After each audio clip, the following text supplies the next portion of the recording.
నమస్కారం, welcome to our channel.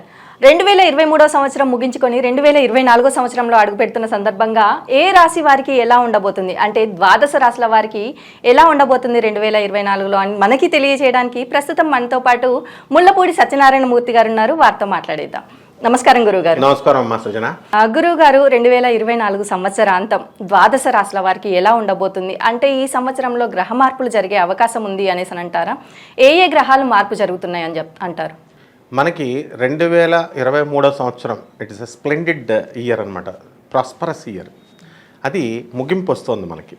ఈ ఇయర్లో మనకి మొన్న అక్టోబర్ 30వ తేదీ 2023 సంవత్సరంలో రాహుకేతువులు ఇద్దరూ మారారు. ఆ తర్వాత మళ్ళీ 2024లో అంటే మన ఉగాది అయిపోయిన తర్వాత ఏప్రిల్ 22, 2024లో పెద్ద గ్రహమైనటువంటి జూపిటర్ అంటే గురుగ్రహం మారబోతోంది. ఎక్కడి నుంచి? మేషరాశి నుంచి వృషభ రాశిలోకి మారబోతోంది. అలాగే మొన్న మేషరాశితో గురుచండాల యోగం పట్టించినటువంటి గురు రాహువులు ఇద్దరూ కలిస్తే గురుచండాల యోగం అంటాం. ఆ రాహు ఆయన పైసెస్ అంటే మీనరాశిలోకి అక్టోబర్ 30న వెళ్ళిపోయాడు. అలాగే తులలో ఉన్నటువంటి కేతువు వృశ్చిక రాశిలోకి వెళ్ళిపోయాడమ్మ. ఇంతకు మించి మనకి ఈ శని వక్రించడాలు ఇలాంటివి ఆ 2024 ఇయర్లో ఉంటుంది. ఎప్పుడంటే జూన్ 30 శని వక్రిస్తాడు కుంభరాశిలో 2024లో. మళ్ళీ ఆ తర్వాత ఆ యొక్క శని 2024లో 15th నవంబర్లో శని మళ్ళీ సవ్యదశలోకి వస్తాడు, అంటే డైరెక్ట్ అవుతాడు. ఈ విధంగా మార్పులు, ఇవి మేజర్ మార్పులు. మిగతావన్నీ కూడా చిన్న చిన్న గ్రహాలు వాటి రొటీన్ డ్యూటీ ప్రకారం అవి మిగతా రాశుల్లోకి మారుతూ వస్తూ ఉంటాయి. మరి ఈ 2024 సంవత్సరంలో మేషరాశి వారికి ఎలా ఉండబోతుంది అనేసి అంటారు? ఈ 2024 సంవత్సరంలో మేషరాశి వారికి అత్యద్భుతంగా ఉంది అని మనం చెప్పుకోవచ్చు. ఒక్క రాహు ఒక్కడే పాపం ఈ మేషరాశి వారికి రాహు 12ంట్లోకి వస్తాడు. ఏ 12 రాశుల వారికి కూడా మొత్తం అన్ని గ్రహాలు బాగుండవు. గురుగ్రహం బాగుంటే రాహుగ్రహం బాగుండదు, లేకపోతే రాహుగ్రహం బాగుంటే కేతుగ్రహం బాగుండదు. ఇట్లా అన్నీ బాగుండాలి అంటే కొన్ని రాశులకు మాత్రమే సాధ్యమవుతుంది. సో ఈ యొక్క మేషరాశి వారికి ద్వాదశములో రాహువు, ఆ తర్వాత 6వ ఇంట కేతువు బ్రహ్మాండంగా ఉన్నాడు మళ్ళా. అలాగే 2వ ఇంట మనకి గురుడు ఏప్రిల్ 22వ తేదీ 2024 సంవత్సరం నుంచి వాళ్ళకి ధన ఆదాయం బాగా పెరుగుతుందమ్మా. అంటే ఈ రాశి వారికి అంటే వృత్తిపరంగా కానీ వ్యాపార పరంగా కానీ ఎలా ఉండబోతుంది అంటారు 2024 సంవత్సరంలో? ఇక వృత్తిపరంగా ఉద్యోగస్తులకు వీళ్ళకి ధనస్థానంలోకి మనకి గురుడు వచ్చాడు. సో డబ్బులు ఇప్పించేటటువంటి వాడు ధనకారకుడు గురుడు, అది ధనస్థానంలోకి వచ్చాడు. కాబట్టి ఈ వృత్తి వ్యాపార ఉద్యోగ విషయాలలో మంచి రేణింపు ఈ మేషరాశి వారికి ఉంటుంది. అలాగే ఈ యొక్క కేతుగ్రహ ప్రభావం వలన ఈ ప్రైవేటు ఉద్యోగస్తులు ఎవరైతే ఉన్నారో సాఫ్ట్వేర్ రంగంలో ఉన్నటువంటి వాళ్ళు విదేశాలకు వెళ్ళాలని ఎన్నో సంవత్సరాల నుంచి వాళ్ళు ఎదురు చూస్తూ ఉంటారు. ఇప్పుడు అమెరికాలో రెసెషన్ పీరియడ్ ఇలాంటివన్నీ జరుగుతున్నప్పటికీ కూడా ఈ యొక్క షష్టమ కేతువు వాళ్ళని విదేశాలకు పంపించడానికి ప్రయత్నిస్తూ ఉంటుంది. సో అన్ని వృత్తుల వారు కూడా, అన్ని వ్యాపార రంగాల వాళ్ళు కూడా ఈ మేషరాశిలో 80% కంటే బాగుంది అని మనం చెప్పాలమ్మా. ఉద్యోగపరంగా చూసుకున్నట్టయితే వీరికి ట్రాన్స్ఫర్స్ కానీ అయ్యే అవకాశం ఉంది అని అంటారా? Yes, this is a very important question. ఇక్కడ మనకి శని చక్కగా కుంభరాశిలో ఉన్నాడు. అయితే ఆ శని మనకి ఎక్కడున్నాడండి? వక్రించి 30 జూన్ 2024లో మనకి కుంభరాశిలో వక్రించడం జరుగుతుంది. కాబట్టి ఈ లోపలనే మనకి జూన్ 30వ తేదీ లోపలనే ఈ మేషరాశి వాళ్ళకి ప్రభుత్వ ఉద్యోగస్తులు అవనివ్వండి, ప్రైవేట్ ఉద్యోగస్తులు అవనివ్వండి, వీళ్ళందరికీ కూడా తమ కోరుకున్న చోట్ల వాళ్ళకి ట్రాన్స్ఫర్స్ రావడం జరుగుతుంది. అయితే శని వక్రించిన తర్వాత మళ్ళీ శని డైరెక్ట్ అయ్యి 15 నవంబర్ 2024లో అవుతాడు, సవ్యదశలోకి వస్తాడు. అప్పుడు వాళ్ళకి మ్యూచువల్ కన్సెంట్తో ట్రాన్స్ఫర్స్ జరుగుతాయి. ఉదాహరణకి ఇప్పుడు రైల్వేస్ ఉన్నాయి. ఇప్పుడు మనము సౌత్ సెంట్రల్ రైల్వేలో ఉన్నాం ఇక్కడ. ఇప్పుడు ఒరిస్సాలో అది వేరే జోన్ అది. సో ఆ జోన్ వాళ్ళు ఇక్కడికి రావాలనుకోండి, ఈ జోన్ వాళ్ళు అక్కడికి వెళ్ళాలంటే రెగ్యులర్ ట్రాన్స్ఫర్స్ లేనప్పుడు అక్కడ ఉద్యోగం చేస్తున్నటువంటి వాళ్ళు ఇక్కడ ఉద్యోగం చేస్తున్నటువంటి వాళ్ళు పరస్పరం అంగీకరించుకొని నా పోస్టులోకి నువ్వు రా, నీ పోస్టులోకి నేను వస్తానని సేమ్ కేటగిరీ సేమ్ పోస్ట్ వాళ్ళు ఉన్నప్పుడు అడ్మినిస్ట్రేషన్కి అప్లికేషన్ పెట్టుకుంటే వాళ్ళు ఒప్పుకుంటారు. ఆ విధంగా మ్యూచువల్ కన్సెంట్తో ట్రాన్స్ఫర్స్ అనేటటువంటివి ఈ పీరియడ్లో జరుగుతాయి. ఎప్పుడు జూన్ ఎండింగ్ నుంచి మళ్ళీ నవంబర్ 15వ తేదీ మధ్యలో అన్నమాట. మరి వ్యాపారం చేసేవారికి వ్యాపార పరంగా ఎలా ఉండబోతుంది, ఎలాంటి వ్యాపారాలు ప్రారంభించాలి అనేసి అంటారు? అవును, ఈ వ్యాపారస్తులందరికీ కూడా చాలా అద్భుతంగా ఉంది. మనకి ద బెస్ట్ పీరియడ్ ఏంటంటే ఈ వ్యాపారస్తులకి 31 మార్చ్ 2024లో శుక్రుడు మీనరాశిలో ఉచ్చస్థితిలోకి వస్తున్నాడు.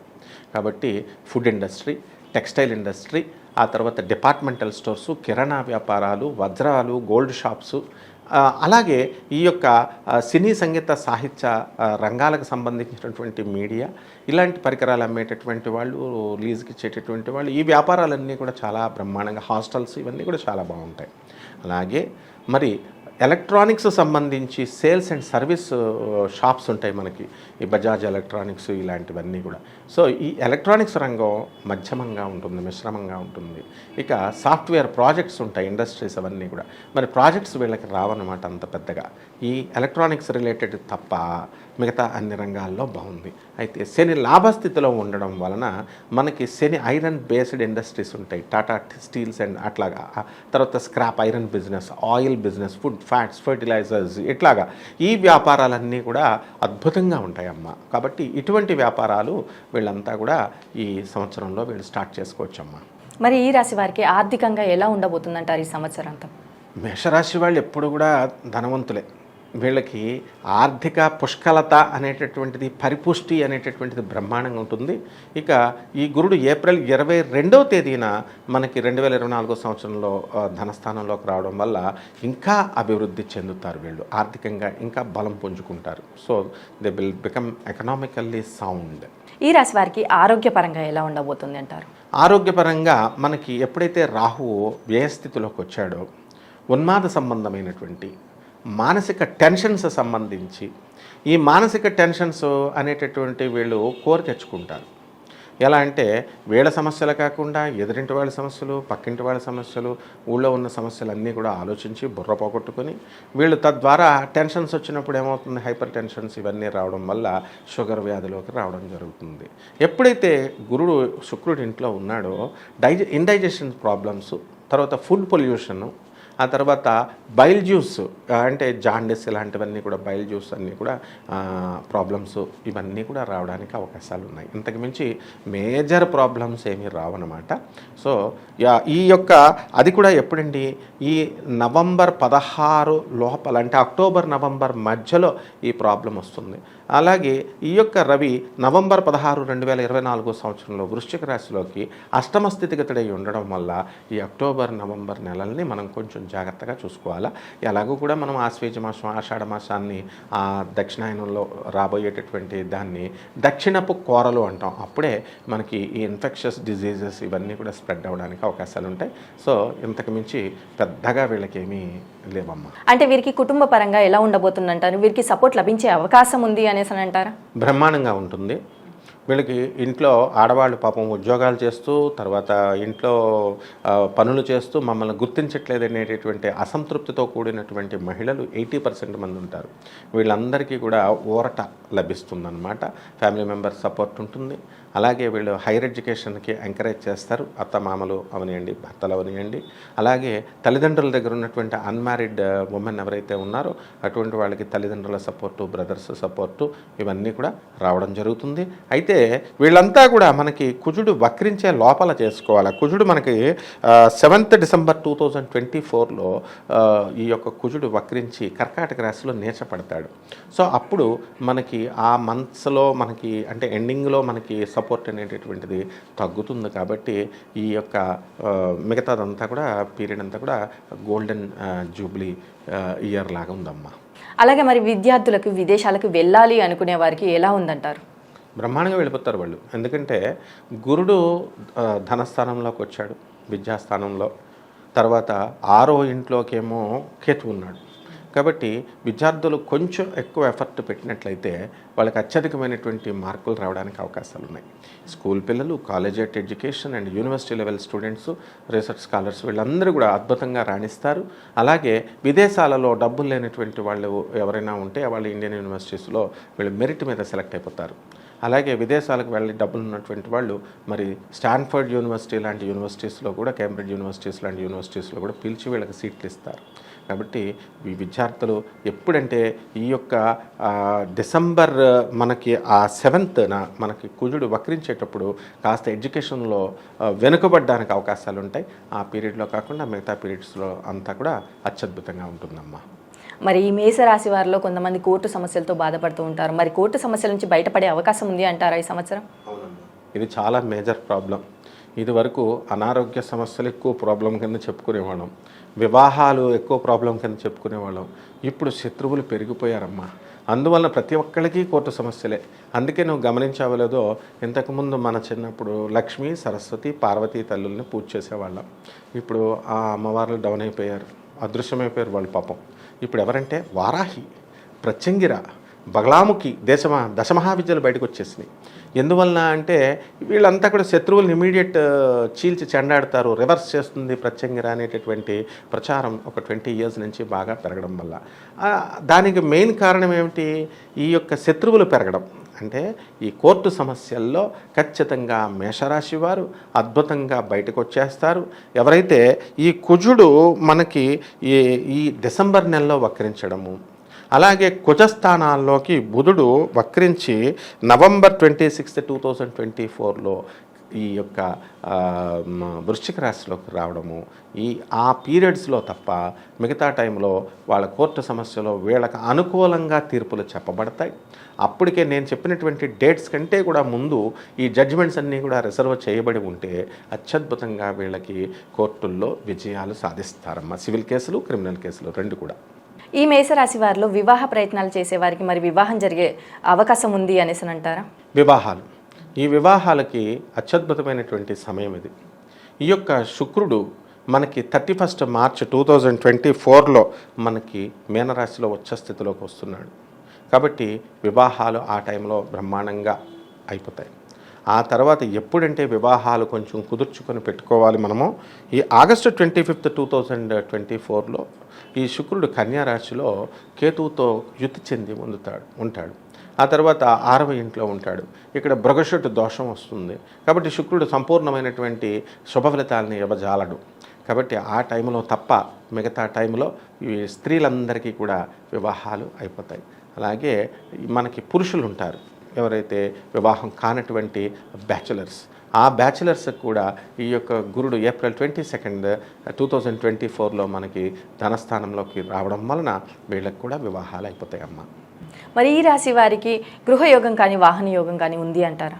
గృహయోగం, వాహన యోగం ఏమిటి, సంతాన యోగాన్ని కూడా ఇచ్చేస్తాడు గురుడు. అందువలన ఎంతవరకు సొంత ఇళ్ళు కొనుక్కోనటువంటి వాళ్ళు కళ్ళు మూసుకొని సొంత ఇళ్ళు కొంటారు. అలాగే సొంత స్థలాలు లేనటువంటి వాళ్ళు సొంత స్థలాలు కొనుక్కుంటారు. ఆ విధంగా శని లాభస్థితిగతుడై ఉండడం వలన ఈ శని వాహన యోగాన్ని ఇస్తాడు. అయితే ఈ యొక్క శని వక్రించి 30 జూన్ 2024 సంవత్సరంలో వక్రించి ఉండడం వల్ల ఆ టైంలో కాకుండా మిగతా టైంలో అంటే అంతకంటే ముందే మనకి ఈ వాహన యోగం వీళ్ళకి లభించేస్తుందమ్మా. అలాగే గురుగారు, మరి ఈ రాశి వారు చేసుకోవాల్సిన పరిహారాలు ఏమైనా ఉన్నాయంటారా? డెఫినెట్లీ. ఈ యొక్క మేషరాశి వారికి మనం రాహుకి శాంతి చేసుకోవాలా. రాహు జపం, రాహు స్తోత్రాలు, ఓం రాహవే నమః అనేటటువంటి మహామంత్రాన్ని రోజుకి 1008 సార్లు జపించుకోవడం. ఆ తర్వాత 1008 సార్లు కుదరనటువంటి వాళ్ళు 108 సార్లు జపించుకోవడం. అలాగే శనివారం నాడు ఉదయం 8 గంటలకి ఆవు పేడ రంగు ఉన్నటువంటి వస్త్రాలని, ఆ తర్వాత కిలోంపావు మినువుల్ని ఈ పేద బ్రాహ్మణికి అధిక పారితోషికాన్ని ఇచ్చి దానం చేయాలి. ఈ విధంగా చేయడం వల్ల రాహు ప్యాసిఫై అవుతాడు, శాంతిస్తాడు. ఆల్టర్నేటివ్ ఏమిటంటే, ఈ రాహు అంటే ఏం చేస్తూ ఉంటాడంటే మహామాయ, ఆయన విష్ణుమూర్తినే నమ్మడు, మా భ్రమంలో విహరింపజేస్తాడు. కాబట్టి మనకు వచ్చిన ఒక చిన్న జాబ్ వచ్చిందనుకోండి, అంతకంటే పెద్ద జాబ్ వస్తుంది అనే భ్రమలో ఉంచుతాడు. చిన్న కంపెనీలో జాబ్ వచ్చిందనుకోండి, అంతకంటే పెద్ద కంపెనీలో వస్తుందనే భ్రమలో ఉంచుతాడు. ఒక అందమైన అమ్మాయి కట్నంతో, చక్కటి కట్నంతో వచ్చినా సరే వీడిని సంతృప్తి పరచకుండా ఐశ్వర్యరాయ్ లాంటి అమ్మాయి వస్తుందని చెప్పి భ్రమల్లో ఉంచుతాడు. అండ్ దిస్ రాహువుని సప్రెస్ చేయగలిగేటటువంటిది ఒక్క దుర్గాదేవి ఒక్కటే. కాబట్టి ఇటువంటి వాళ్ళు ఏం చేయాలంటే విజయవాడ వెళ్ళి కనకదుర్గమ్మ తల్లి దర్శనాన్ని ఏ రోజునైనా వెళ్ళొచ్చు, శుక్రవారమే వెళ్ళాలని ఏం లేదు. అలాగే ఇంట్లో మాత్రము చక్కగా శ్రీ కనకదుర్గమ్మ తల్లి యొక్క పాదపద్మాలకి కుంకుమార్చన శనివారం నాడు చేయాలి కంపల్సరీ. అంటే శుక్రవారం నాడు రొటీన్ కోర్సులో మనం అమ్మవారికి చేస్తాము, డైలీ చేస్తే ఇంకా మంచిది. ఈ విధంగా ఈ సింపుల్ పరిహారాలు, డబ్బులు అవ్వకుండా చేసుకునేటటువంటి ఈ పరిహారాలతో ఈ యొక్క మేషరాశి వారు ఈ సంవత్సరాన్ని హిమాలయ శిఖరాల లాంటి అత్యద్భుతమైనటువంటి భవిష్యత్తుని ఆవిష్కరింప చేసుకోగలుగుతారమ్మా. అలాగే గురువు గారు, అంటే మేషరాశి వారికి 2024 సంవత్సరంలో ఎలా ఉండబోతుంది, అలాగే వీరు రాహువుని ఎలా ఆరాధించాలి, అలాగే కనకదుర్గా మాతని ఎలా పూజించాలి అనేసి చాలా బాగా వివరించారు గురువు గారు. ధన్యవాదాలు. వెల్కమ్ అమ్మా.